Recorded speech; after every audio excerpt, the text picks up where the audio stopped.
Hi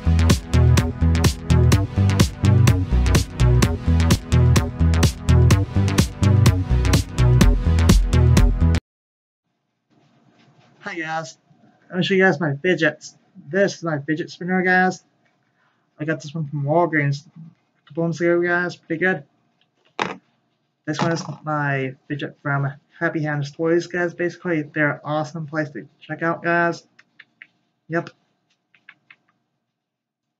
I'm thinking about getting a fidget cube simulator. I do probably sometime soon. Yep. You know, people with special needs like myself rely on these kind of fidgets.